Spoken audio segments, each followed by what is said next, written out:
दोस्तों एसआईपीज आजकल इंडिया में थोड़ी ज्यादा ही ओवररेटेड है।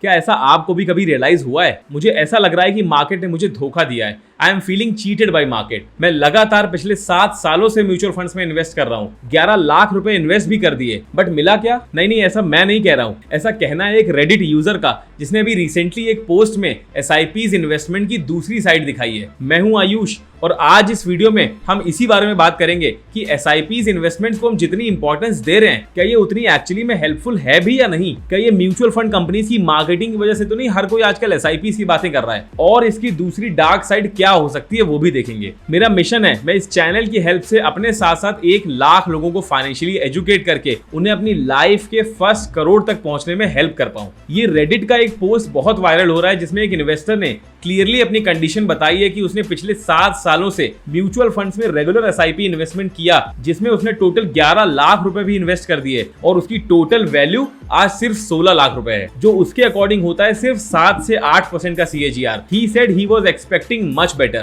My response will be, first of all, since you have been investing in the form of SIPs, शायद 7 साल पहले आपने 8-10 हजार रुपए से शुरू किया होगा, फिर धीरे धीरे ग्रेजुअली कुछ अमाउंट इंक्रीज भी किया होगा, हर मंथ कंसिस्टेंटली इन्वेस्ट किया होगा, तब जाके आज 7 साल बाद आपका इन्वेस्टेड अमाउंट टोटल 11 लाख रुपए हो पाया है। तो it is my request, don't look at it as the absolute 11 lakh number only, क्योंकि आपने वो 11 लाख एक बार में लमसम फॉर्म में नहीं इन्वेस्ट किया था। आपने जरूर हर महीने थोड़ा थोड़ा अमाउंट करके ऐड किया होगा। अब 11 लाख रुपए को अगर 7 साल में एवरेज आउट करें तो मंथली एसआईपी आती है अराउंड 13,100 रुपए की, जिसकी करंट वैल्यू अगर 16 लाख रुपए है तो ये रिटर्न आपका 7 से 8% नहीं बल्कि 10% का हुआ। और ये आप किसी भी बेसिक से एसआईपी कैलकुलेटर में देख सकते हो। शायद इस भाई ने कैलकुलेशन मिस्टेक करी होगी, but I still understand it is disappointing and he may have chooses the worst of funds, because in the past 7 years even the index funds and large cap funds have given 12 to 14% returns. Mid cap returns were around 16 to 18% and small caps have yielded north of 20%. और इसीलिए मैं इतने बार अपने हर दूसरे video में बोलता रहता हूं कि सिर्फ एसआईपी करने से कुछ नहीं होगा। Picking the right funds and investing the right amount at the right time is actually the X factor. But no worries, let's move ahead. अब आगे वो यूजर अपने पोस्ट में बोलते हैं, looking at the market over the past years, it just feels dead. No real momentum, just up one day and down the next. It feels like a psychological game than actual wealth building. My dear, this is not your usual fixed deposits or recurring deposit, जहां पे आपको हर साल consistently 7% safe investment returns मिलते रहेंगे। Markets का process ही ऐसा है कि किसी साल शायद आपको प्लस 30% गेन्स मिलेंगे तो अगले साल शायद माइनस 11% भी देखना पड़ेगा, फिर किसी साल शायद 4% या फ्लैट 0% भी रहेगा तो उसके बाद फिर से प्लस 43% वाला साल भी आएगा। This is very normal and this is how equities work. और अगर यही वॉलेटिलिटी आपकी रातों की नींद उड़ा दे रही है या आपका बीपी बढ़ा दे रही है तो I would recommend you should stay away from equities. अब वो रेडिट यूजर आगे क्या बोलते हैं? Add to that, the 80C tax benefit that made ELSS attractive are not as attractive and useful anymore.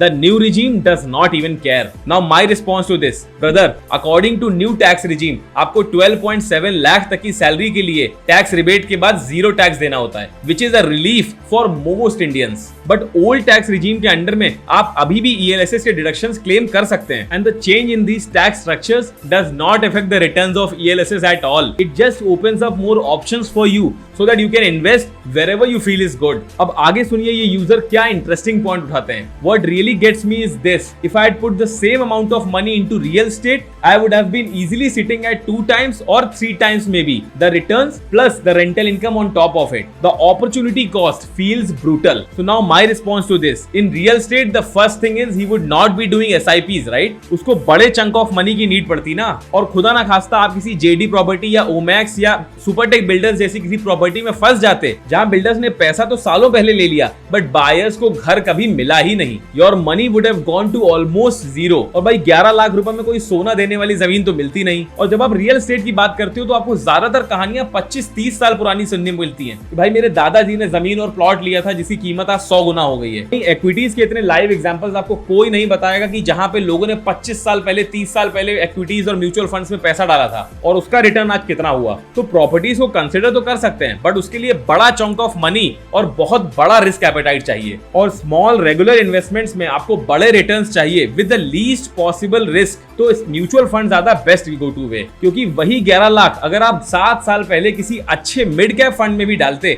जिसने 16% का एवरेज रिटर्न दिया होता, तो आपका वही पैसा ऑलमोस्ट ट्रिपल हो चुका होता। और अगर आप लकी होते और आपने स्मॉल कैप फंड्स में इन्वेस्ट किया होता जिसने कि 22% का एवरेज रिटर्न दिया है, तो वही आपका पैसा ऑलमोस्ट 4 गुना तक हो सकता था। So it actually depends. Mutual funds are not the way in any form to build huge money overnight. You have to be disciplined and persistent and consistent and keep at it. तो आपकी expectations में ही problem है, क्योंकि अगर आपने 11 लाख रुपए step by step जो डाले हैं वो आज 16 लाख रुपए बन चुके हैं और आप डिसअपॉइंटेड हो। Unless you calculate the real returns, I don't even know आपने वो 11 लाख रुपए भी स्टेप बाय स्टेप रेगुलरली डाले हैं, या इनिशियली आपने सिर्फ 2-3 हजार रुपए से इन्वेस्टमेंट स्टार्ट किया था और लास्ट के 1-1.5-2 साल में ही आपने मेजोरिटी चंक इन्वेस्ट किया है। क्योंकि आप कोई भी डेटा उठा के देख लो, पिछले 7 सालों में अच्छे म्यूचुअल फंड्स की एवरेज परफॉर्मेंस 14 से 19% की रही है, और ये बहुत अच्छे रिटर्न्स हैं। और एक सैड रियलिटी जो शायद आप में से बहुत से लोग जानते ही नहीं होंगे, जो ये बैंक्स और पोस्ट ऑफिस आपको 7% गारंटी सेफ रिटर्न देते हैं ना, ये भी अपना मेजोरिटी पैसा एक्चुअली इक्विटीज में ही इन्वेस्ट करते हैं। और जहां पे ये इजीली 13, 14, 15, 16% तक के रिटर्न्स बनाते हैं, और फिर इसी में से सेफ, गारंटीड और सिक्योर के नाम पे आपको 7% चिपका देते हैं, और आप उसी में खुश होकर जीते रहते हो। क्यों? क्योंकि इक्विटीज में तो आप रोज चेक करते रहते हो, आपको रोज मार्केट ऊपर नीचे होता दिखाई देता है, और इसकी वजह से आप घबराते रहते हो। और सबसे इंपॉर्टेंट चीज तो आपको अपनी कैलकुलेशन सही रखनी है, वरना तो फिर अगर आप डिसअपॉइंट भी हो रहे हो तो फॉर नो रीजन। ये स्टेटमेंट कि 11 लाख रुपए सिर्फ 16 लाख बन पाए 7 साल में, ये कंप्लीटली डिफरेंट स्टोरी बता रहा है। बट रियलिटी ये है कि आपके वो 11 लाख रुपए पूरे 7 साल के लिए तो इन्वेस्टेड ही नहीं थे। अगर वो 11 लाख को एवरेज आउट करें और मान ले कि आपने रेगुलर एसआईपी भी करी है जो आती है अराउंड 13,000 रुपए पर मंथ की, तो भी तो आपने 25 to 30% अमाउंट तो लास्ट 2 इयर्स में ही डाला है। तो उस अमाउंट को तो सिर्फ 1 या 2 साल हुआ है इन्वेस्ट किए। So why do you expect the whole of 11 lakh to show the return of 7 years? तो हमें रिटर्न्स को तो बहुत प्रॉपर्ली कैलकुलेट करना चाहिए, क्योंकि वरना उसकी वजह से आप डिसअपॉइंट हो के अपने माइंड को नेगेटिव कर लोगे, और फिर जहां आपको आगे शायद बहुत अच्छा रिटर्न मिलने वाला था, आप शायद अब लेस रिटर्न सोच के अपनी एसआईपी इन्वेस्टमेंट्स को बंद करके अपने अमाउंट को विड्रॉ भी कर लोगे, और फिर हमेशा पूरी जिंदगी फिर म्यूचुअल फंड्स को कोसते रह जाओगे। अगर ऐसा कोई भी एक्सपीरियंस आपके साथ भी हुआ या आपने अपने आसपास सुना है, तो प्लीज मुझे कमेंट में शेयर करिए। I would like to know and I might be able to set the right expectation and guide you, जिससे कि आप वो गलतियां ना करें जो लाखों बाकी लोग कर देते हैं और फिर सिर्फ रिग्रेट करते रहते हैं। अगर सब्सक्राइब कर लोगे तो मैं ऐसे ही आपको ग्रो करने की गारंटी लेके अपने साथ आगे बढ़ाते जाऊंगा। Remember,